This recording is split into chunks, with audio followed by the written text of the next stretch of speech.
Hoy quiero compartir otra historia escalofriante que nos pasó a mi amiga y a mí una noche de diciembre del 2022. Estábamos volviendo a casa después de una noche de fiesta, y como nos íbamos a dormir a casa de mi amiga, tuvimos que pasar cerca del pequeño cementerio anexo a la iglesia parroquial. ¡Qué miedo, en serio! Estábamos caminando rápido y charlando, tratando de ignorar esa sensación de que alguien nos observaba, cuando de repente escuchamos un llanto. Pero no era un llanto normal, era un llanto de bebé. Y creedme, no había ningún bebé a la vista. Lo primero que pensé es que sería algún gato llorando, pero como hacía frío esa noche y no podía descartar que alguien hubiese abandonado a un bebé, intenté convencer a mi amiga para ir a ver, fue imposible, así que me decidí y me adentré yo sola entre los panteones. Mis piernas temblaban, mi corazón latía a 1000 por hora, seguí el sonido, poseída por la curiosidad. El cementerio estaba apenas iluminado por las farolas de la calle, así que, cagada de miedo, iluminé con el móvil y fui andando hacia el sonido mientras mi amiga me rogaba que volviese. El llanto se volvía cada vez más fuerte y desgarrador. No sé cómo explicarlo, pero sentí que alguien necesitaba mi ayuda. Me acerqué con cautela, el sudor frío recorriendo mi espalda. Cuando llegué al lugar de donde procedía el sonido, la oscuridad se hizo aún más densa. Pero allí, en medio de la penumbra, me pareció distinguir un pequeño bulto de manera difusa. Mis manos temblaban mientras me acercaba. Pero justo cuando estuve a punto de tocarlo, el llanto cesó abruptamente. El bulto desapareció frente a mis ojos, como si nunca hubiera existido, y me pareció oír una voz, no sé si de hombre o mujer, que repetía: fuera, fuera, fuera. Salí corriendo de ese lugar, con el corazón en la garganta, las lágrimas cayendo por mis mejillas y tropezándome contra todo lo que me encontraba. Aún tengo marcas en el cuerpo, tanto corría que no paré ni a por mi amiga. Todavía no puedo explicar lo que sucedió esa noche, pero sé que algo sobrenatural me acechaba en ese cementerio. ¿Qué pudo haber sido? Postdata. No había bebido ni tomado drogas aquella noche. Mi sacrificio. Mi nombre es Javier, hace algunas semanas me mudé a la casa de mi abuela para estar con ella, ya que debido a sus problemas de salud necesita de alguien para que la asista. Yo vivía en ciudad, ella nunca quiso dejar su casa, que está realmente alejada de todo, un pueblo chico, con bastante historia. Lo que más me costó fue acostumbrarme al silencio, por las noches los ruidos de los grillos, las ranas, nada de autos, bocinas, sirenas, gritos de la gente en las calles. Por las tardes preparo el mate, la ayudo a sentarse en su silla de ruedas, y nos vamos a la plaza. Hace unos días estábamos hablando con ella cuando una pelota golpeó su silla, me levanté bastante enojado para ver de quién era, y decirles que deberían de tener más cuidado. A mi izquierda aparece un de unos 8 años. Perdón doña Pilar, fue sin querer, dijo. Mi abuela le contestó: no pasó nada Luis, quédate tranquilo. Y como vas en la escuela, yo solo escuchaba su charla. Me senté nuevamente y volví a preparar mi mate. Después de un rato de estar hablando, el nene saludó a mi abuela con un beso, y cuando se estaba yendo le dije: Luis, me llamo Javier, soy el nieto de ella y estoy viviendo en el pueblo. Él volvió, me extendió la mano, nos saludamos y se fue. Qué chiquito más educado, le dije a mi abuela. Es encantador ese nene, siempre pasaba a saludarme cuando me veía sentada afuera y nos quedábamos hablando, pero ya hacía tiempo que no lo veía. Ellos viven enfrente de mi casa. Después de eso me contó un poco sobre los vecinos del barrio, y entre una cosa y la otra la hora pasó volando. Estaba refrescando, así que decidí acomodarle una manta y regresar a la casa. Al llegar preparé algo para cenar mientras ella miraba el noticiero. Terminé, nos sentamos, cenamos, la acompañé a su habitación, se acostó, arropé, la saludé, y me fui a preparar un café mientras buscaba alguna película para ver. Habrían pasado 2 o 3 horas, no recuerdo, cuando empecé a escuchar gritos que provenían de afuera. Me levanté del sillón, me acerqué a la ventana, y pude ver que lo que más se escuchaba eran los gritos de él. No, por favor, déjame, no papá, no. Fui hasta mi habitación, me puse un abrigo y cuando abrí la puerta para salir escuché la voz de mi abuela. Javier, vuelve adentro, no te metas. Pero abuela, algo le están haciendo algo a ese nene, ¿cómo querés que no haga nada? Háceme caso, quédate acá. Me quité el abrigo, me senté nuevamente, los gritos seguían, me paraba, caminaba hasta la ventana, volvía al sillón, estaba desesperado, hasta que decidí no hacerle caso a mi abuela, y como estaba salí, crucé la calle rápidamente, abrí el portón de la casa de ellos, me acerqué a una ventana, y pude ver un panorama horrible, como salido de una película de terror, un círculo formado por velas rojas y negras, Luis en el medio, varias personas lo rodeaban, al tiempo que un hombre con un extraño libro, como antiguo, recitaba palabras inentendibles. De pronto alguien ingresa al círculo con una daga en la mano, lo van a matar pensé, y empecé a golpear la ventana. Dejen ese nene en paz, ¿qué hacen? Ustedes están locos. Desde el frente la voz de mi abuela: Javier, vuelve a casa, salí de ahí por favor. Sin hacerle caso, y de una patada les abrí la puerta. Dos hombres impidieron que llegase a Luis. Flaco, ¿quién sos? ¿De dónde saliste? ¿Estás interrumpiendo algo? Hacele caso a la señora y anda a tu casa, me dijeron. Yo no voy a ningún lado, déjenlo tranquilo. ¿Qué están por hacer con ese chico? Les grité. Él está cumpliendo con su destino, se sacrifica a uno para salvar a miles. Al escuchar eso quedé paralizado. ¿Quiénes eran estos enfermos que estaban por matar a un nene, y a quién querían salvar? ¿Qué les pasa? Esas y más preguntas giraban en mi cabeza. Javier, ayúdame, no quiero que me maten, lo escuché decir. Déjenlo, y tómenme a mí, si se puede dejen que él viva. No, Javier, no, volver a casa por favor, no te metas, gritó mi abuela. Ellos se miraron, y quien tenía el libro dijo: después de esta noche nosotros nos vamos para nunca volver, por eso él es el sacrificio. ¿Cómo pretendes que sobreviva un nene de su edad solo en el mundo? Date la vuelta, olvídate lo que viste, y ándate. Mi abuela puede ayudarlo, ella lo quiere mucho, y mis tíos la pueden ayudar, pero por favor déjenlo a él y tómenme a mí. Una mujer se quitó una especie de capucha y dijo: está bien, Luis, vestite y ándate. Él se levantó de un salto y salió corriendo para la casa de mi abuela. Ellos cerraron la puerta y yo ingresé al círculo de Luis. Hoy hace 8 años un desconocido me salvó la vida, me quedé a vivir con su abuela, quien es como mi madre. Hoy mi madre falleció, recién vuelvo de su entierro, estoy preparando mis cosas para irme de este pueblo a vivir con mis tíos en la ciudad. Ellos nunca creyeron la historia de Javier, piensan que él se fue de la noche a la mañana dejándome al cuidado de su abuela. Mis padres verdaderos, nunca más los vi luego de esa noche. Cada día con mi mamá, de corazón, le encendemos una vela a Javier, deseando que su alma esté en el cielo, y por mi parte siempre agradeciéndole que me permitió vivir, aunque eso valió su sacrificio. La foto que ríe. Cuando yo tenía 8 años, mi padre fue diagnosticado con esquizofrenia. Pasé 10 años sin saber lo que era una buena noche de sueño. Él solía tener ataques de pánico todas las noches, y emitía gritos verdaderamente terribles. Teníamos que mudarnos frecuentemente pues ningún vecino nos soportaba. Y mi madre jamás quiso dejarlo al cuidado de otra persona. De la forma que fuera, ella lo amaba. Mi padre nunca dio señales de algún problema mental. Por lo menos no hasta aquel accidente en la fábrica. Él trabajaba en una enorme fábrica encargada de crear piezas específicas para camiones. Eso, por supuesto, en una época donde no había robots que hicieran todo por ti. Un pequeño descuido, y listo. Mi padre quedó inválido de por vida. No recuerdo muy bien, pero mi madre me contó que ni siquiera me extrañé cuando mi padre fue dado de alta y regresó a casa sin uno de sus brazos. Nunca me lo explico bien, pero por algún motivo legal la empresa se rehusó a pagar cualquier tipo de indemnización. Fue así que mi padre acabó sin su brazo derecho, sin dinero y sin la capacidad de conseguir otro trabajo. Y claro que su mente no lo pudo soportar. Desde mis 3 y hasta los 6 años, lo vi muy pocas veces. Familiares y amigos iban a nuestra casa preguntando si había muerto debido a su repentina desaparición, y mi padre gritaba desde la habitación que sí. En cierta forma, él realmente estaba muerto. Un día antes de mi 7º cumpleaños recuerdo haber hecho una oración. Hoy, me considero ateo, pero aquellas palabras suplicantes dichas de rodillas al pie de la cama, aún están en mi mente. Como si una parte de todo eso que sucedió fuera mi culpa. Le pedí a Dios que contentara a mi padre, para que no siguiera tan triste. Fui a dormir, y cuando desperté, mi padre estaba en la cocina preparando un café, algo que no había hecho en los últimos 3 años. Con una sonrisa dibujada de forma tenebrosa en su rostro, él relataba un sueño que tuvo la noche anterior. Un hombre de apariencia extraña, solo lo observaba y reía. Y en una especie de contacto mental le había hecho una petición. Mi madre no entendía de lo que hablaba mi padre, pero se contentó con el hecho de que pudiera salir de la habitación aunque sea un día. Mi padre gritaba, sin darse cuenta que había levantado la voz, que no había sido un sueño y que dicho hombre le había enviado una carta.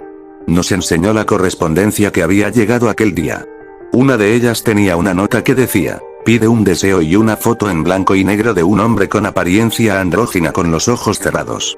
Entendía muy poco la conversación de los adultos mientras tomaba mi café de la mañana, pero ver a mi padre sonreír después de tanto tiempo fue el mejor regalo que pude recibir. Mi madre hizo un pastel, cantamos y comimos. No tenía muchos amigos, por lo que mis cumpleaños eran celebrados de una forma sencilla. Los años de horror de mi infancia comenzaron al día siguiente. Despertamos con un grito de mi padre. Me levanté de la cama asustado y corrí a la habitación de mis padres. Al llegar ahí, me encontré con mi madre sentada en la cama, con una mirada desencajada y mi padre de pie gritando. Dios mío, mi brazo ha nacido de nuevo. Tengo 2 brazos otra vez. Apenas me mantuve de pie, intentaba entender lo que sucedía. Por más que él insistía en decir que su brazo había crecido de nuevo, cualquiera podía ver que él continuaba incapacitado. Corría por la casa tomando objetos imaginarios y gritándonos. ¿Ven eso? ¿Están viendo eso? Intentó conseguir un empleo, pero no pudo porque no tenía el brazo. Cuando contó y mostró a sus amigos, nadie era capaz de ver su brazo, pero él se afianzaba en su posición. De ser un hombre deprimido, él pasó a ser un sujeto agresivo con cualquiera que no creyera en su historia del brazo imaginario.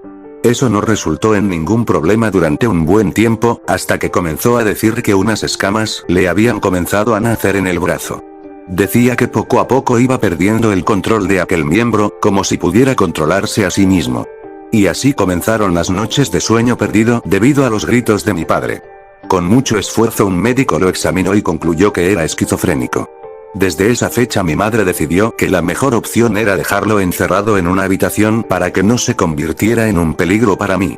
Puede que esta actitud resulte egoísta y absurda, pero en los 80s, así solían tratar a las personas con cualquier tipo de problema mental. Era toda una cuestión cultural de la época. Descubrí un mundo nuevo. Estudié, hice amigos, conocí lugares y me distancié cada vez más de mis padres. De vez en cuando llamaba para saber cómo estaba mi padre. Siempre era el mismo, con las mismas crisis nocturnas. Mi madre continuaba cansada cuidando de él. Yo seguía demasiado ocupado con mi propia vida. Las únicas ocasiones en que los visitaba era para llevar dinero. Las cosas se habían puesto difíciles desde que mi padre dejó de trabajar. A pesar de todos esos acontecimientos de la infancia, nada me pudo preparar para la pérdida que vendría. Me quedé helado con el teléfono en el oído. Tener que escuchar aquellas palabras. Tu madre falleció, me golpeó como una puñalada en el vientre. Como si una parte de mí hubiera sido arrancada. Tener que identificar el cuerpo y verla con el rostro completamente desfigurado fue una tortura. La casa no tenía señales de allanamiento o cualquier tipo de invasión. La policía fue hasta el lugar solo porque los vecinos escucharon gritar a mi padre durante horas. Yo la maté, yo la maté. El problema es que por más que mi padre gritara que él la había asesinado y que debía ser encarcelado, nadie le haría mucho caso a una persona fuera de sí. Y lo más extraño fue cuando los peritos confirmaron que las heridas habían sido hechas por una persona diestra. Y ya que mi padre no tenía el brazo derecho, él no podía ser el asesino. Ahora, era mi responsabilidad cuidar de él. Pero ni siquiera podía mirarlo a los ojos. No importaba lo que la policía dijera, yo sabía la verdad. Yo sabía quién había matado a mi madre. Mi padre era un hombre común y eso era lo que más me asustaba. Era como Aníbal Lecter. Transpiraba psicopatía con una calma y tranquilidad indescriptible. Sabes que no me puedo quedar contigo, ¿verdad? Claro. Y yo no quiero, respondió con una mirada seria, pero pude ver una lágrima luchando por no caer. Voy a pagar el mejor asilo aquí en la ciudad. Te quiero, hijo, me interrumpió. Yo quería decir que también lo amaba. Mis labios temblaron, pero no salió nada. Te llevaré mañana. ¿Está bien? Yo no la maté. Quiero decir, yo la maté, pero yo no quería. Eso ahora ya no importa, papá. Sacó un papel doblado de su bolsillo y me lo entregó. El papel olía a viejo. Pedí de forma incorrecta. Traté de volver a pedir el deseo, pero creo que él solo lo cumple una única vez. Necesitas saber eso, hijo. No me importa si tengo que morir, es necesario que lo sepas. Abrí el papel que me había entregado. Era aquella misma foto, la del hombre de ojos cerrados, que él había recibido un día antes de que toda esta pesadilla comenzara. Guardé el papel sin darle mucha atención y salí. Cuidado con lo que deseas, hijo. Me dijo mientras me alejaba. Pasó un año desde que mi madre murió y mi padre fue a vivir al asilo. Nunca lo visité desde entonces. Y aquella foto permaneció guardada junto a otras cosas viejas. En mi aniversario de 27 años, el rostro de mi madre no salía de mis pensamientos. Recordé cómo solía prepararme un pastel de limón, mi favorito. Recordé cómo convertía en todo un ritual el cantarme las mañanitas a las 10:27, la hora exacta en que nací. Y cómo era la única que me entendía, y de cómo la dejé sola, con la responsabilidad de cuidar a un loco. Tomé la foto vieja del interior de una caja y la miré fijamente. Me sentí un estúpido por siquiera pensar en esa posibilidad. Apenas le susurré, quiero ver a mi madre de nuevo, y sentí como la foto quemaba en mis manos. Y aquel hombre abrió los ojos y sonrió. Dejando de lado el hecho de que la foto se había movido frente a mis ojos, aquella sonrisa era tenebrosa, casi burlona. Te estarás preguntando si los deseos hechos a aquella imagen aterradora se realizan. Sí, se cumplen. Yo volví a ver a mi madre. Ahora, a donde quiera que voy, ella está conmigo, observándome. Con el rostro completamente desfigurado. Caminando con pasos torpes casi convulsionando. Con las gotas de sangre fresca escurriendo por su tórax. Daría cualquier cosa para no volverla a ver. El regalo de cumpleaños. Llegué a la fiesta de mi amiga muy animada, realmente quería ver su expresión cuando abriera el paquete, pero tenía que esperar puesto que apenas comenzaba la celebración. Después del show de payasos, la merienda, el pastel, sus típicas mañanitas y algunos juegos infantiles llegó el momento que más deseaba, la apertura de los regalos. Uno a uno los fue destapando con energía, rasgando el papel y tirando a un lado los moños mientras descubría lo que había en el interior de cada caja o bolsa que le habían llevado. Ropa, peluches, chocolates, libros de colorear y dulces era lo que hasta ahora encabezaba la lista de lo que había recibido. Finalmente le tocó el turno a mi paquete multicolor, lo vio, leyó la tarjeta y luego lo abrió sacando de su interior lo que consideraba el mejor regalo, una muñeca mediana de porcelana sobre una cajita de música. Ella se emocionó y puso la expresión tal y como la había imaginado, reí y aplaudí ante su alegría y le revelé que había sido yo quien le había hecho tal obsequio. Ella en agradecimiento me abrazó y me dijo que era la mejor amiga que podía tener. Todo había sido como lo había planeado. Habían pasado 3 semanas desde que hubiera asistido a la fiesta de cumpleaños. Todo seguía transcurriendo normal y hasta rutinario en mi vida. Estaba columpiándome despreocupadamente cuando escuché el grito de mi madre diciendo que tenía visitas. Deteniendo mi balanceo volteé a ver en la dirección donde estaba y vi a mi amiga en la puerta a su lado. Sonreí ampliamente puesto que pensé que había venido para jugar. Después de saludar a su mamá corrí con Diana y le propuse jugar en los columpios. Ella aceptó, pero no parecía estar bien, me siguió en silencio y caminando lento mientras que yo le platicaba sobre las cosas buenas que me habían pasado en el día. Al llegar a los juegos ella volteó a todos lados como asegurándose que nadie estuviera cerca, tomó mi mano y me jaló detrás del árbol de nogal que había en la parte trasera del patio. ¿Qué pasa? Le pregunté pero ella me silenció poniéndome su mano en mi boca. SHHH, ella podría oírnos, me dijo en un susurro. La miré sin entender nada. ¿Ella quién? Le volví a preguntar imitando su tono de voz al quitar su mano. La muñeca que me regalaste, ella está viva, es mala, me dijo a pausas mientras seguía observando a los alrededores. La observé fijamente esperando que se tratara de una broma, pero su expresión me decía que no era así, sobre todo porque se miraba realmente preocupada. Diana, ya tenemos 10 años, ambas sabemos que las muñecas son solo juguetes y que no pueden estar vivas. No, te equivocas. Esta sí. Es mala. Cuando me pasa algo malo como caerme o que me pegue ella se ríe, el otro día trató de matarme. Me aseguró mientras me tomaba de los hombros agitándome. Suéltame. Me lástima si no sé de qué rayos hablas, grité empujándola y levantándome, no sé qué te pasa pero estás loca. Las muñecas no pueden matarte. Me di la vuelta y fui corriendo a donde estaba mi mamá, platicando con la mamá de mi amiga. Me preocupaba lo que decía y tenía que contárselos para que la ayudaran, sin embargo no pude llegar muy lejos porque ella había corrido tras de mí y jalándome de mi trenza, me tiró al suelo poniéndose sobre mí viéndome bastante alterada. Es tu culpa, tú la trajiste. Me gritó al tiempo que me jalaba del cabello con fuerza, por tu culpa ahora no puedo dormir, ni jugar, ni comer, te odio. Gritó golpeando mi cabeza contra el suelo una par de veces mientras yo me removía abajo de ella queriendo escapar. ¡Ah! ¡Auxilio! ¡Mamá, mamá! Decía mientras trataba de empujarla y sacármela de encima. Nuestras madres llegaron casi inmediatamente, me quitaron de encima a Diana quien seguía aferrada a mi cabello y me gritaba cosas histérica. Su mamá se alteró y se la llevó disculpándose mucho por el comportamiento de su hija. A mí me revisó la cabeza mi papá, para ver que no tuviera sangre, afortunadamente solo tenía dolor por los jalones que me dio. A la semana siguiente mi mamá se enteró por una vecina que Diana había muerto. Se había caído por las escaleras y se había abierto la cabeza con el borde de un escalón. Yo no lo podía creer. Si apenas hacía unos días ella había estado en mi casa y ahora me decían que había muerto. ¿Cómo podía ser posible? Mi mamá fue al funeral que por petición de la familia se realizó en la casa de sus padres. Aunque quería ver dentro de la caja, me lo prohibieron porque decían que podía ser traumático para mí, así que para poder desaburrirme fui a la habitación de la que fuera mi amiga. Entré con cuidado y sin hacer ruido, conocía bien ese cuarto porque habíamos jugado muchas veces ahí, era el mismo lugar pero sin embargo se sentía diferente, como si también hubiera perdido vida. Observé los juguetes, incluso aún tenía pegada en la puerta parte de la manta de su cumpleaños. Me sentí triste y sin poder evitarlo comencé a llorar, me senté en el suelo y lloré poniendo las manos en mi cara para que no se escuchara. Un ruido me hizo levantar la vista. Era una risa. Me fijé alrededor para buscar de dónde venía aquello, pero solo se escuchó nuevamente una risilla entre infantil y tétrica. Creí que se trataba de mi imaginación, por lo que decidí que era mejor irme de ahí antes que alguien me descubriera, además de que realmente sentía que algo no andaba bien en ese lugar.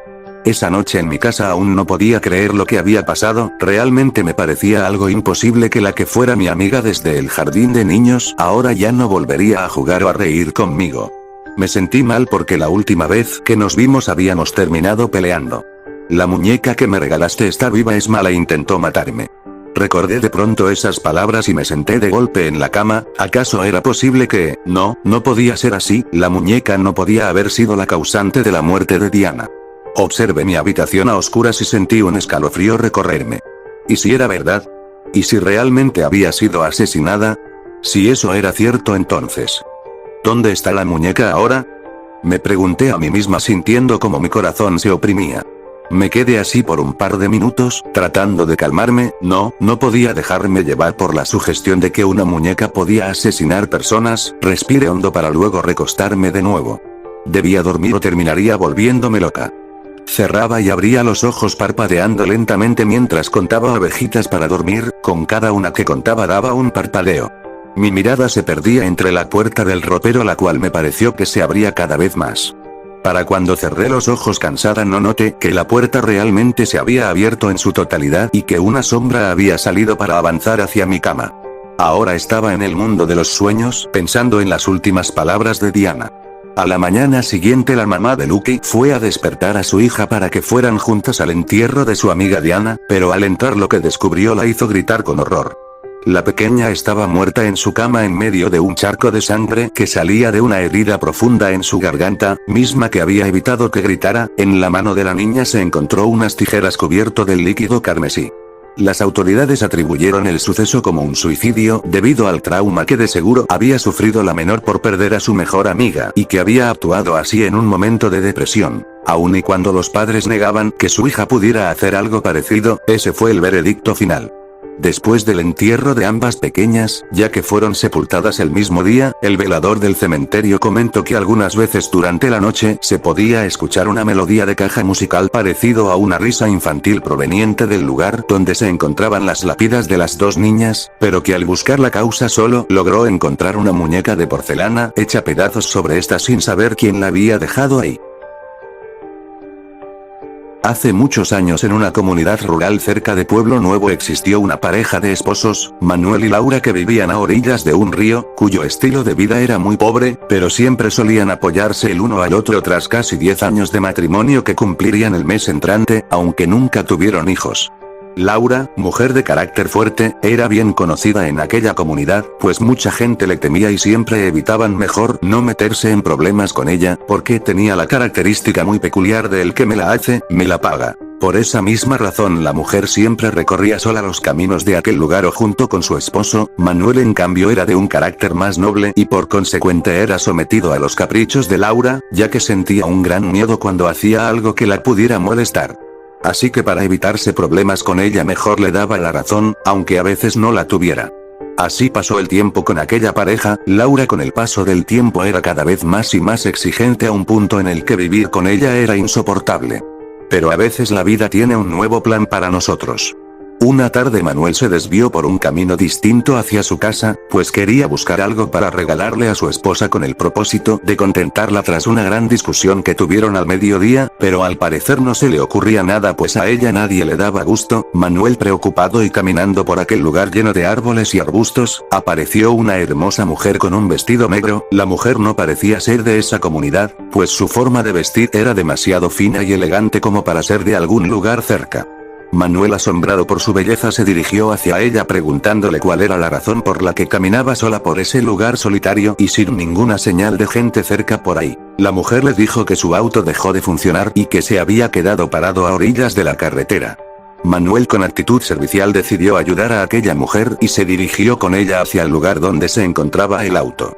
Una vez terminada su labor en aquel lugar, aquella mujer, mirando fijamente a Manuel, le sonreía de una manera muy seductora. Aparentemente quería llamar la atención de Manuel, y al parecer no le costó mucho trabajo ya que él la observaba perdidamente como si se tratase de un ángel delante de él. Entonces ocurrió lo que se estaba esperando. Manuel comenzó a besar a aquella mujer mientras ella acariciaba su espalda.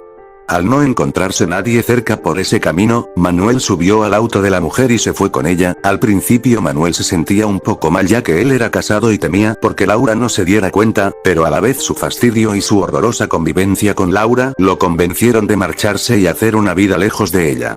Tiempo después, Laura empezaba a preguntarse por qué su esposo no regresaba aún de su trabajo y, ya molesta porque no llegaba a la casa, decidió ir a buscarlo, pero al parecer Manuel no aparecía por ningún lado. Laura quiso preguntarles a las personas vecinas si no lo habían visto, pero recordó que le tenían miedo por su forma de ser, así que prefirió seguir buscando por sí sola. Pasado ya un rato, Laura empezó a sentirse un poco mal por lo que había sucedido, ya que supuso que todo eso sucedió por la horrible discusión que tuvo con Manuel al mediodía, y frustrada corrió a la casa de su madre, que al parecer se encontraba a solo 2 calles de su casa. Al llegar a la casa de doña Imelda, madre de Laura, le preguntó cuál era la razón por la que respiraba agitadamente, a lo que Laura le respondió que se debía a su molestia porque Manuel no llegaba a la casa y ya era muy tarde. Doña Imelda trató de calmarla, pero Laura estaba muy alterada y al parecer se estaba volviendo muy violenta, y comenzaba a levantar la voz. Doña Imelda corrió a la calle y le preguntó a los vecinos si no habían visto a Manuel por algún lugar cerca, a lo que una señora le respondió que al parecer lo había visto platicando con una mujer de un vestido negro y que se había ido con ella. Laura, sin pensarlo más, se tiró al piso y comenzó a llorar desesperadamente. No había ni una duda más, Manuel la había abandonado. Así pasaron 5 años desde que Manuel se fue con aquella mujer del vestido negro y Laura, amargada y resentida, vivía sola en su casa. Las intrigas la gobernaban de vez en cuando y se preguntaba dónde estaría Manuel después de varios años de haberla dejado, pero pronto su pregunta sería respondida. Una mañana, la madre de Laura platicó con ella y le habló acerca de una mujer que vivía en un rancho a solo 20 minutos de distancia de su comunidad y que ella era bruja, y que tal vez ella podía ayudarla. Laura, no muy creyente de esas cosas, dudó un poco y se preguntaba si en verdad aquella mujer podría saber dónde se encontraba Manuel después de tantos años. Laura, sin pensarlo más, tomó a su madre del brazo y caminaron hacia la carretera donde pasaba el autobús que se dirigía al lugar donde vivía la mujer que supuestamente era bruja. Al llegar al lugar, Laura y su madre fueron testigos de los vientos fríos y los árboles tenebrosos que se encontraban a la entrada de la casa de aquella mujer. Al platicar un rato con Eva, la supuesta bruja, ella le dijo que hablaría con Astaroth, el gran duque del infierno, para preguntarle dónde se encontraba su esposo. Al contactar a tan tremenda presencia oscura mediante un pequeño péndulo, Eva le preguntó en dónde se encontraba el esposo de Laura, y de inmediato los ojos de Eva cambiaron a un color completamente blanco y con una voz ronca respondió que Manuel vivía en Salamanca con la mujer que conoció ese día y que había tenido 2 hijos con ella. Laura, furiosa y con tremenda desesperación, preguntó si había alguna manera de recuperarlo, a lo que Eva le respondió que tenía que elaborar un amarre. Este lo haría volver con ella y que jamás se separaría de Laura hasta que ella muriera. Laura, sin pensarlo, aceptó tal cosa y se dispusieron a elaborar el dichoso amarre. Eva le dijo que en 3 días Manuel regresaría a su casa y le pediría perdón de rodillas y que sería sometido a la voluntad de Laura. Ella, un poco insegura de aquella mujer, regresó a su casa y después de 3 días alguien tocó a la puerta. Al abrir no podía creer lo que estaba viendo. Manuel había vuelto y de inmediato suplicó el perdón de Laura por haberla dejado y le prometió que jamás la dejaría de nuevo. Laura lo perdonó y comenzaron una nueva vida. Al principio todo fue felicidad para ella, pero la vida volvió a cambiar sus planes. Un día cerca de las 11 de la mañana Manuel se encontraba tomando agua del río cuando 2 ladrones intentaron robar sus pertenencias y su herramienta que tenía colocada sobre una gran piedra, pero Manuel se resistió al asalto. Fue en ese momento donde uno de los delincuentes sacó una pistola y lo mató a sangre fría disparándole directamente a la cabeza. La muchedumbre no se hizo esperar y los rumores llegaron rápidamente a Laura, a lo que ella desesperadamente corrió sin cesar hasta llegar al lugar de la terrible tragedia. Una imagen realmente desgarradora se quedaría con Laura desde ese momento al ver a su esposo muerto con un gran agujero en su cabeza y pedazos de cerebro en el suelo, a lo que ella lo tomó en brazos y lloraba horriblemente y decía: "Se suponía que estarías conmigo por siempre". La madre de Laura la apartó del lugar y varios hombres levantaron el cuerpo de Manuel. Después de su sepulcro, la gente que vivía cerca de la casa de Laura fue testigo de la gran depresión que sufrió aquella pobre mujer sola. Pasó solo un mes después y Laura tenía que aceptar su muerte, pues ya era tiempo de continuar con su vida, a lo que ella lentamente fue superando la pérdida de su esposo. Fue desde ese momento donde la historia tendría nuevamente un giro inesperado. Laura empezó a ser testigo de presencias extrañas en su casa, murmullos, llantos y de grandes fenómenos paranormales. A veces se cambiaban solas las cosas, podía ver siluetas en la noche, incluso todas las noches era testigo de que algo o alguien la visitaba por las noches y se acostaba junto a ella, abrazándola o acariciando incluso a veces su cara, a lo que Laura en muchas ocasiones sentía un fuerte escalofrío cuando eso sucedía, y cuando despertaba a la mañana siguiente su cama se encontraba de lado. Laura se sentía completamente aterrada, pero aún así procuraba guardar la compostura.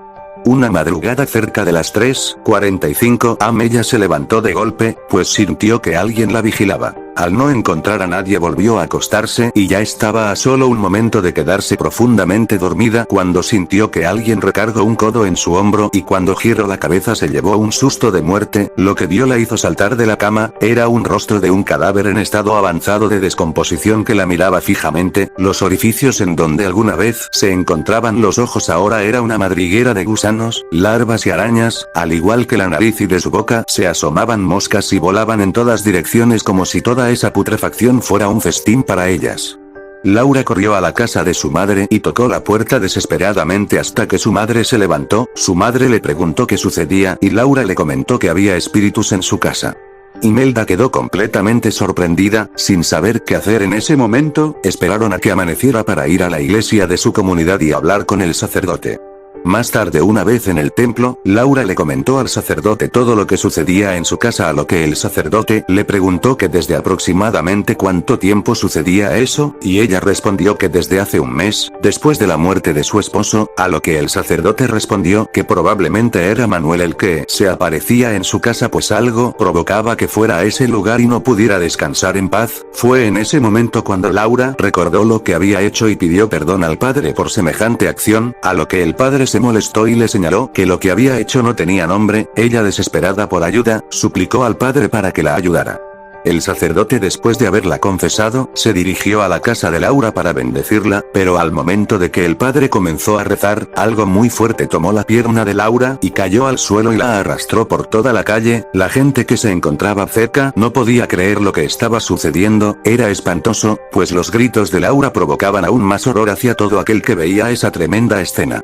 Tras un grande esfuerzo por calmar aquella presencia, logró que el espíritu de Manuel soltara la pierna de Laura, pero se dio cuenta de algo terrible. La acción que había cometido Laura, tras mantener a su esposo cerca a como diera lugar, provocó que el alma de su esposo estuviera penando en este mundo y no descansaría en paz hasta que Laura muriera, pues esa era la petición del amarre que había hecho.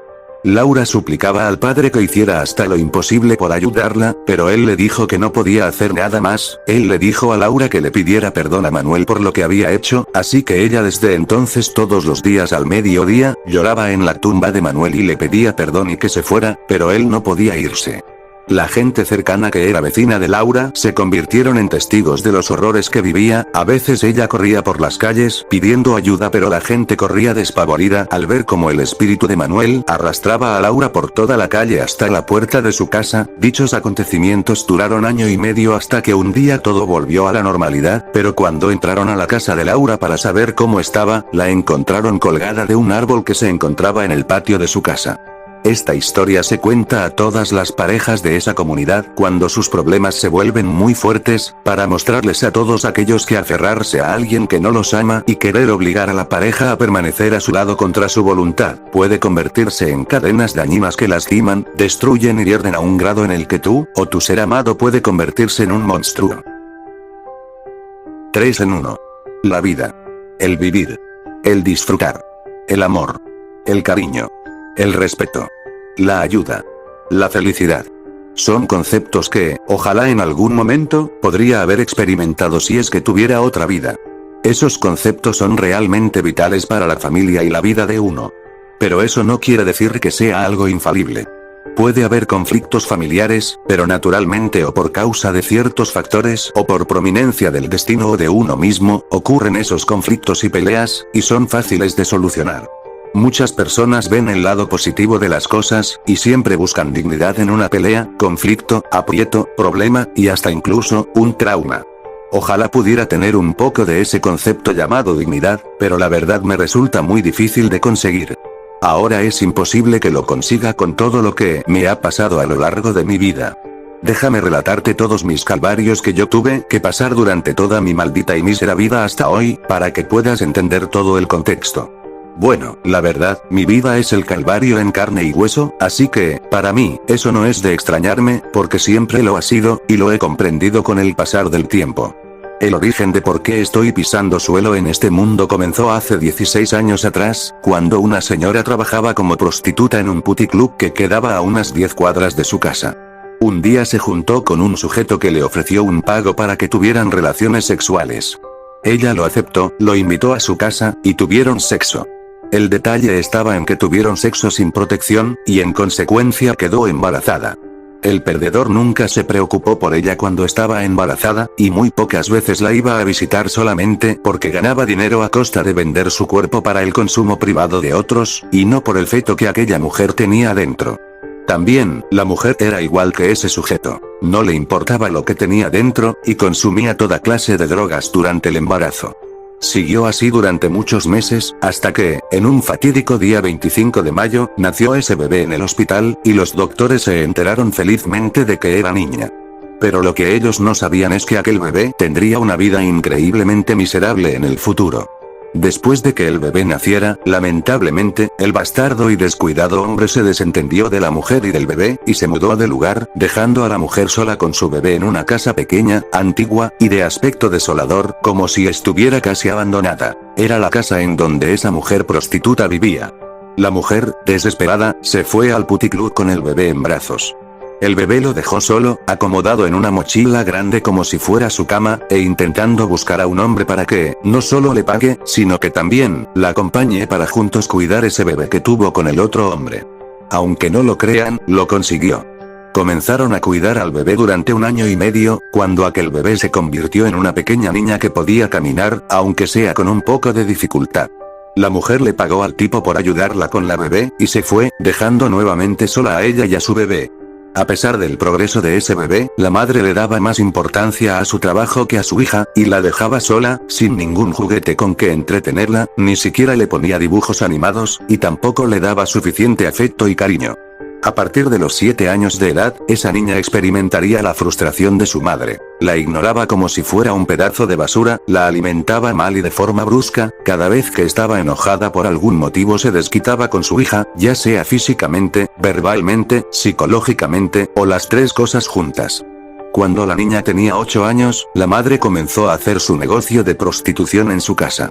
Su hija tenía que ver cómo su madre tenía relaciones sexuales con otros hombres, pero a la madre le importaba un carajo, lo único que le importaba era su asqueroso y sucio negocio, y no su pobre y traumada hija. Recién, a los 11 años, la niña entró al colegio. La madre había fingido que su hija la tuvo que cambiar de colegio porque el otro enseñaba pésimo y el costo de los estudios era considerable, cuando la verdad nunca la llevó al colegio hasta esa edad. La aceptaron como alumna nueva de sexto básico, y la niña no tenía ni la menor idea de lo que pasaba, ya que la madre saltó prekinder, kinder, y casi todo el período de los estudios de básica de su hija, porque a ella no le interesaba de nada.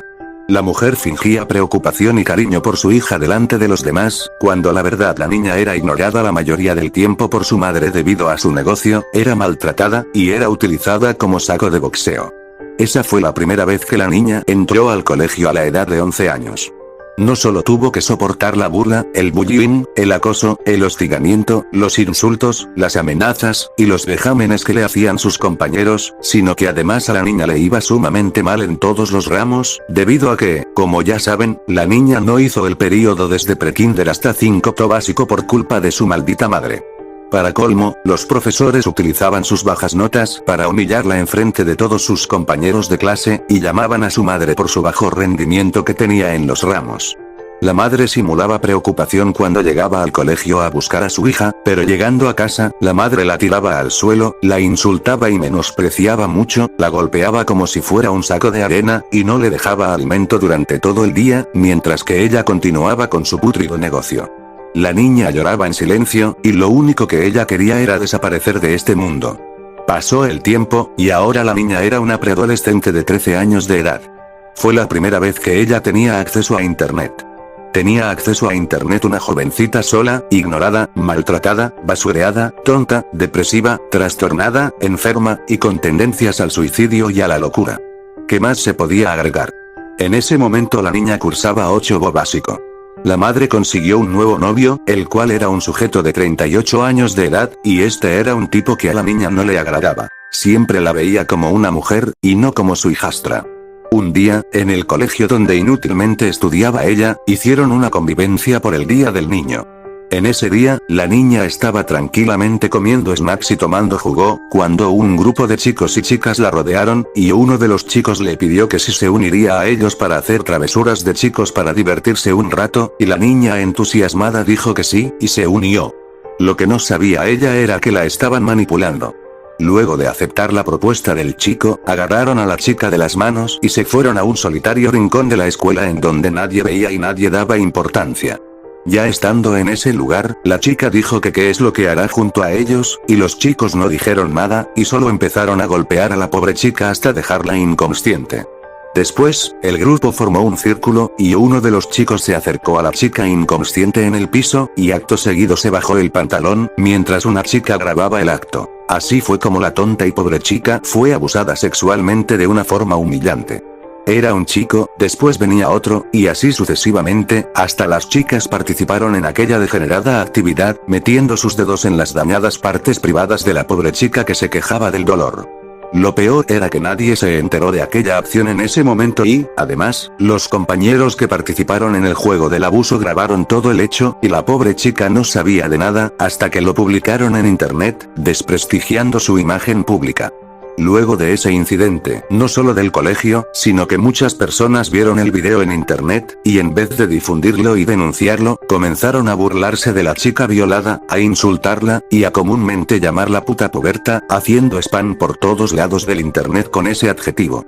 Esto provocó que la expulsaran de por vida del colegio, y que su reputación en internet esté completamente por los suelos. Y no solo eso, sino que los abusos físicos y verbales de su madre empeoraron.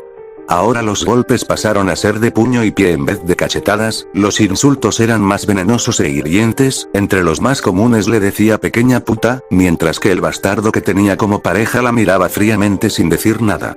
Un día, cuando la madre fue a comprar cosas para ella y su pareja, ese tipo se acercó a la chica, y ella le dijo que qué quería. El tipo le dijo que estuvo observando todo lo que pasaba, y que sentía lástima por ella, así que quería darle un regalo como para animarla. La chica no perdió la esperanza, y confió en él. En ese sentido fue una tonta e ignorante. El tipo la llevó a su pieza, encerró la puerta con llave, y adormeció a la niña poniéndole un paño con cloroformo durante unos 2 minutos y medio. Después de eso, el tipo comenzó a bajarse los pantalones, y empezó a abusar sexualmente de ella, y para colmo abusaba de ella de forma oral.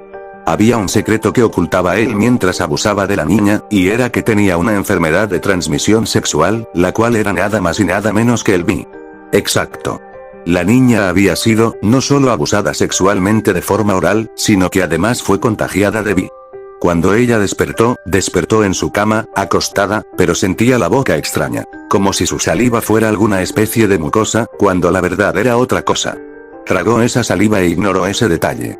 A medida que pasaba el tiempo, la depresión, las alucinaciones, los desvaríos, y los problemas mentales de la chica iban de mal en peor, y para quitar esos problemas, tenía que recurrir a las drogas para calmarse.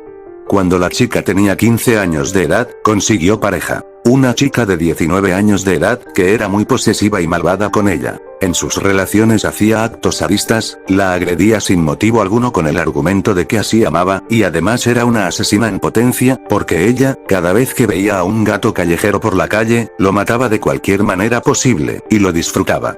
Un día, aquella chica de 15 años de edad, tenía alucinaciones fuertes. Escuchaban voces en su cabeza diciéndole toda clase de cosas feas y nefastas.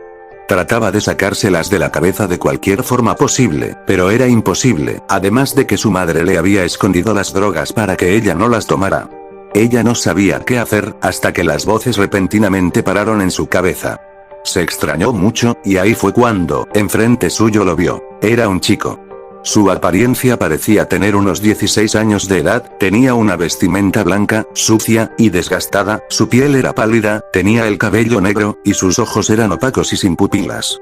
La miraba con una expresión de melancolía, y tenía la mirada perdida en la nada, aunque ella sabía que la mirada iba hacia ella.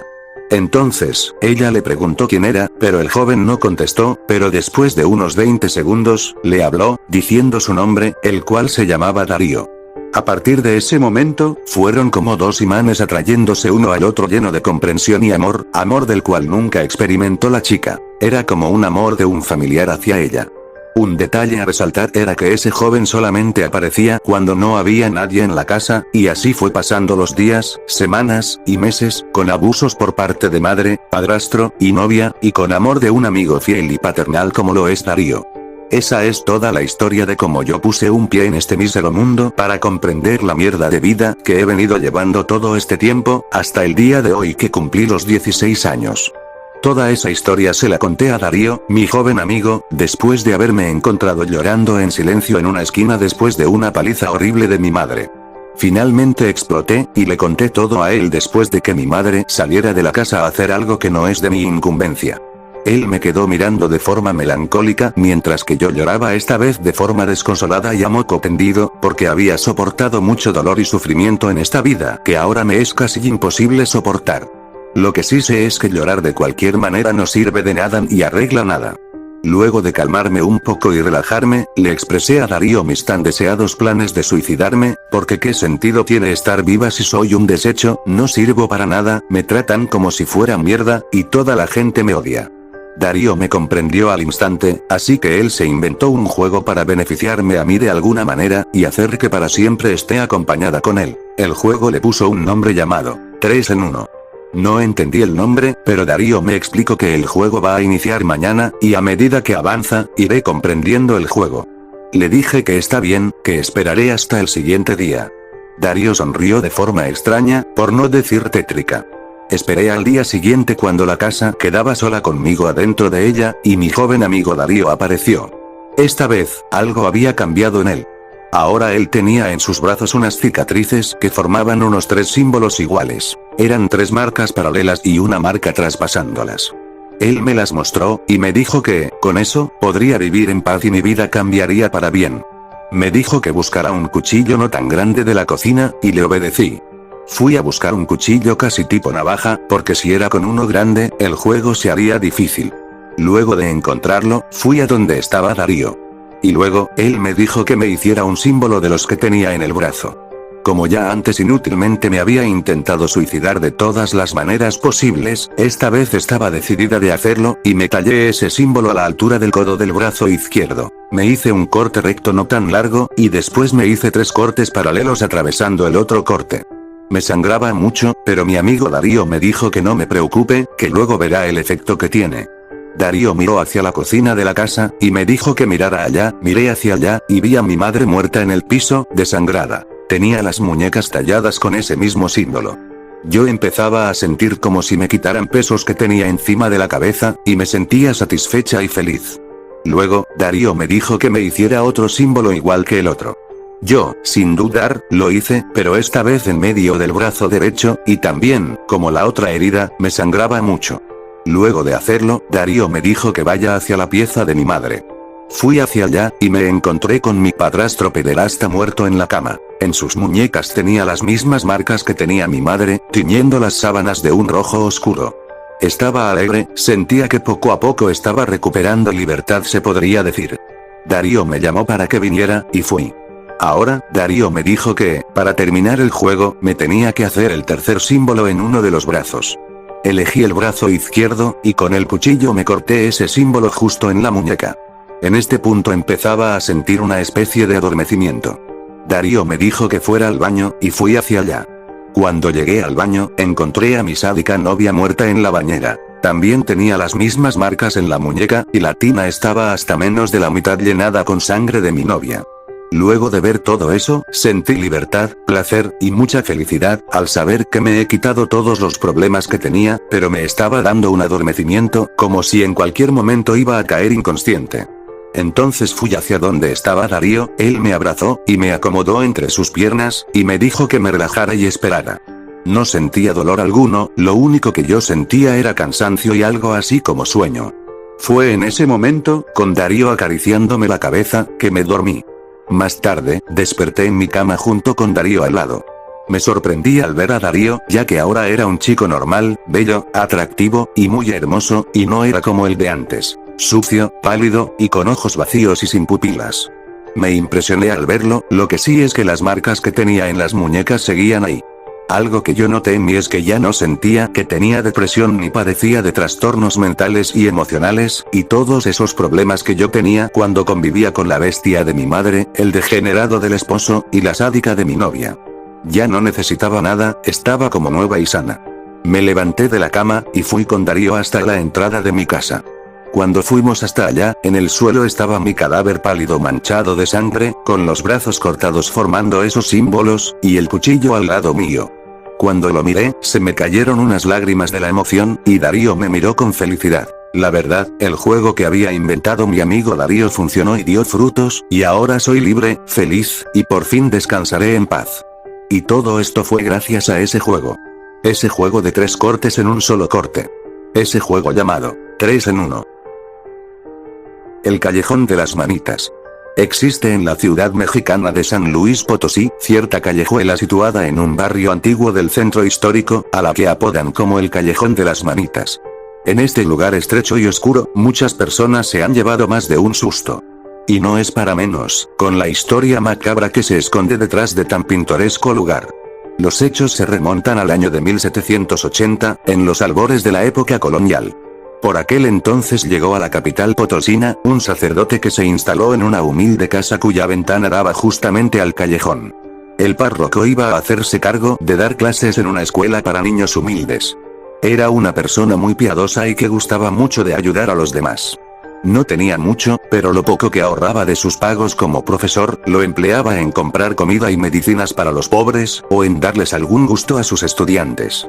Así pues, pronto se volvió muy querido entre los vecinos y los niños que se educaban con él. Un día, el sacerdote salió de su casa a dar una vuelta. Cuando estaba por oscurecer, regresaba a su hogar, pero en el camino se topó con un asaltante que intentó robarle.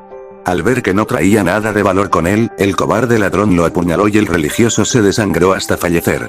Todos sus conocidos sufrieron mucho la pérdida. Las autoridades apresaron al maleante que había asesinado al padre y, obedeciendo a la indignada muchedumbre que se congregó para lincharlo, lo castigaron cortándole las manos. Luego ataron las extremidades mutiladas con una cuerda y las colgaron de la ventana de la casa del sacerdote, del lado del callejón. Para que todos recordaran que no había crimen que no consiguiera su merecido. Pero algo raro sucedía en aquel callejón desde entonces. A veces, la gente oía cómo tocaban la ventana o la pared. También había quienes juraban haber visto aquellas espantosas manos moviéndose y haciendo señas. Todos tenían terror de pasar por ahí. así que los gendarmes descolgaron las manos, pensando que ya había sido suficiente. Más grande fue su sorpresa al darse cuenta de que, al día siguiente, volvieron a estar colgadas en el mismo sitio. Pensaron que algún gracioso les había hecho una jugarreta, aunque lo cierto fue que, por más que vigilaron, jamás encontraron a nadie que se metiera al callejón a hacer de las suyas. En cambio, era como si las manos se movieran por voluntad propia, para terror de ellos y de los vecinos. Finalmente, hicieron lo único sensato que ameritaba una situación como aquella: incinerarlas. Y con eso pareció solucionarse el bendito problema. A pesar de todo, se dice que hoy en día, si uno pasa por el callejón a altas horas de la noche, podrá apreciar la silueta fantasmal de unas manos tenebrosas que cuelgan de la ventana y al fantasma de un hombre vestido con sotana, que dobla la esquina y se pierde en el interior. Paralizada. Cada noche, a Carla le ocurría lo mismo. Se despertaba a causa de un ruido, en la puerta de la habitación se vislumbraba un resplandor, la puerta se abría y aparecían unas personas con trajes verdes de cirujano y guantes de látex, parecían doctores, se acercaban a ella, no se podía mover, se quedaba inmóvil. Los bisturís que tenían esas misteriosas personas se dirigían a su piel. Carla sentía el tacto del metal frío, cerró los ojos y al abrirlos ya no estaban. Según su marido no era más que una pesadilla, pero ella no estaba tan segura. Era todo tan real. Decidió acudir a un psicólogo, intentó dejar de pensar que corría peligro, así que Carla, convencida de que solo eran pesadillas, empezó a tomar pastillas para dormir mejor.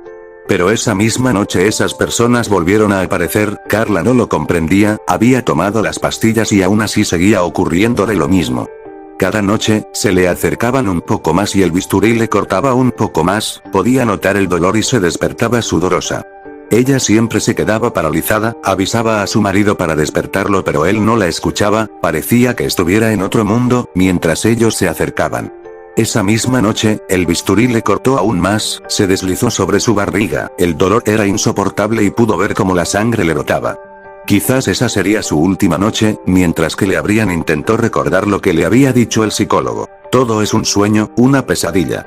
Cuando le arrancaron uno por uno los órganos, su último pensamiento fue que todo no era más que una pesadilla, pero se equivocaba, los sueños no matan. No te olvides de mí. Esta historia se remonta años atrás y gira alrededor de una niña llamada Elisa y su títere Tom. Elisa era una niña nacida al oeste de Texas en 1950, su padre había sido soldado en la Segunda Guerra Mundial y murió poco antes de que Elisa naciera, por lo tanto ella nunca conoció a su padre. Su madre siempre se hizo cargo de ella, no la descuidaba ni un momento y siempre procuraba darle lo mejor. Al cumplir 7 años su madre le regaló un pequeño títere, era de madera, tenía ojos azules, cabello naranja y largos brazos. Elisa se emocionó mucho al conocer a su nuevo amigo, siempre estaba al lado de Tom, como le había puesto a su títere, no lo soltaba para nada, comía con él, dormía con él e iba a la escuela con él. Elisa no podía tener una vida más feliz, pero, toda esa felicidad desaparecería, para siempre. Cuando Elisa cumplió 16 años se olvidó de Tom, ahora ella se interesaba en otras cosas. En un frío y lluvioso 31 de octubre pasó algo muy extraño y que marcaría el destino de Elisa para siempre. Ella se estaba disfrazando para celebrar junto con sus amigas la noche de Halloween, pero, al voltear para recoger su máscara vio a su antiguo títere sentado en la cama mirándola fijamente con esos ojos azules ahora de un tono rojizo, en su cara estaba dibujada una sonrisa malévola. Elisa juraría que lo había guardado en un viejo baúl, pero no tenía tiempo para ponerse a pensar en esas cosas, al final simplemente era un muñeco viejo. Eran cerca de las 10:30 cuando Elisa salió a la calle con sus amigas a festejar y celebrar con entusiasmo el Halloween. 30 minutos después Elisa regresó a casa, al entrar llamó a su madre. «Mamá, ya llegué», nadie contestó. «Mamá, ¿estás ahí?». Siguió sin recibir respuesta. «Mamá». Entró a la sala y vio a su madre tirada en el piso con los ojos fuera de sus cuencas, no tenía órganos en el estómago, su riñón estaba tirado en el comedor, parte de su pierna derecha estaba hecha añicos, tenía partes del intestino en la boca y su corazón yacía en el piso. Antes de siquiera poder reaccionar, Elisa recibió un fuerte golpe en la cabeza que la dejó inconsciente. Cuando despertó eran las 0 am, le dolía la cabeza y se sentía confundida, vio a Tom enfrente de ella, en ese momento Elisa recordó todo, recordó a su madre muerta, recordó el golpe en la cabeza y se dio cuenta de que Tom no era lo que parecía. Poco después Tom la empezó a torturar, clavó sus afiladas garras por todo su cuerpo, le quitó un ojo y lo devoró, hizo que Elisa se comiera un pedazo de intestino de su madre y le arrancó la lengua. Cuando la policía llegó a lo que era la residencia de Elisa solo encontró el cadáver de la madre, Y. Atado en una silla se encontraba el cuerpo mutilado de Elisa. Una madre decidió hacer un paseo por su antiguo vecindario donde aún se encontraba la vieja casa en la cual ella creció, llena de hermosos recuerdos y anécdotas que quería contarles a sus dos pequeños hijos gemelos, un varón y una niña de apenas unos años, así que los llevó consigo. Al entrar al barrio, ya eran más de las 6 de la tarde, pero su memoria se llenaba de recuerdos, de cómo ella caminaba por esas calles, y de cómo pasaba el día con sus dos muñecos. Curiosamente, un varón y una niña, al parecer siempre había sido su sueño tener hijos gemelos, y esos dos muñecos los representaban en su infancia, y ahora sus hijos eran una realidad. Sin embargo, no todos sus recuerdos eran hermosos, también había uno que la aterraba, y no fue hasta que llegó a su antiguo hogar, cuando todo regresó a su mente. Al llegar ella le pidió a sus hijos que la esperaran en el auto, mientras ella entraba a la vieja casa, ahora abandonada y descuidada por la familia. Al subir las escaleras para llegar hasta su habitación, con cada paso que daba, podía ver sombras de ella misma, corriendo y jugando con sus muñecos por todas partes. Era como ver imágenes transparentes que le contaban una historia. Se recordaba feliz, pero además también empezó a recordar una figura oscura de pequeño tamaño, algo que parecía seguirla en su infancia. Parecía ser otra niña más o menos de su misma edad, pero alguien que no existía porque ella era hija única. Esta figura misteriosa tenía la costumbre de esconderle sus muñecos, era como si ella también quería jugar, pero al ver que la madre, siendo una niña muy recelosa de sus cosas, no le gustaba, comenzó a volverse violenta, a mover las cosas, a golpearla, y hasta darle pesadillas, tanto así que un día, estando ella sola en casa jugando con sus muñecos, esta figura, la cual pudo determinar que era otra niña como ella, la sacó del cuarto con una gran fuerza, haciéndola dejar sus dos muñecos solos. Para cuando logró entrar de vuelta, los dos muñecos habían desaparecido, nunca más los volvió a ver, ni a ellos ni a la sombra, y así creció, y su familia se fue de aquel lugar, nunca más volvió hasta ahora, ya siendo una mujer adulta y con familia propia. El recordar eso la puso un poco incómoda y algo nerviosa, no era normal haber vivido eso, así que retrocedió para salir de su vieja habitación, y regresar a buscar a sus dos hijos. Al salir del cuarto, le pareció ver aquella vieja sombra, pero fue como ver un relámpago, tan solo pasó frente a ella, y ya no era tan pequeña como antes, esta vez podía ser de su mismo tamaño. Esto le heló la sangre y se apresuró a bajar, y al llegar a la sala, allí en el suelo estaban aquellos dos muñecos que perdió en la infancia, misteriosamente se los habían allí dejado, para que los recuperara. Visiblemente estaban muy maltratados, estaban rotos, desgarrados, como si en vez de manos hubieran sido navajas las que los cuidaron todo este tiempo, incluso uno no tenía cabeza y al otro le faltaban los ojos. La madre se agachó para recogerlos, asombrada y aterrada por lo que veía, pero al levantarlos había una nota escrita con una letra muy fea y extraña, como si fuera una persona con problemas para comunicarse, o alguien que jamás escribió antes, pero la madre pudo leer lo que decía. Gracias por dejarme jugar con ellos. La madre dejó caer los muñecos y la nota de la impresión, y por fin reaccionó para salir de aquel lugar, solo que al levantar su cabeza, afuera, cerca de su auto donde estaban sus hijos, su verdadera pareja de gemelos, había esta figura siniestra, que ya no era una niña, ahora parecía ser también una adulta. Era como si se manifestara exactamente igual a la atormentada madre, que aunque corrió con todas sus fuerzas para llegar hasta el auto junto a sus hijos, al abrir la puerta, solo encontró otra nota que le decía: ¿puedo ahora jugar con ellos? La madre buscó por todas partes, pero nunca encontró a sus hijos, así que solo le queda sufrir por su pérdida y su error en regresar para revivir recuerdos. Aprendió que a veces es mejor dejar ciertas cosas en el olvido.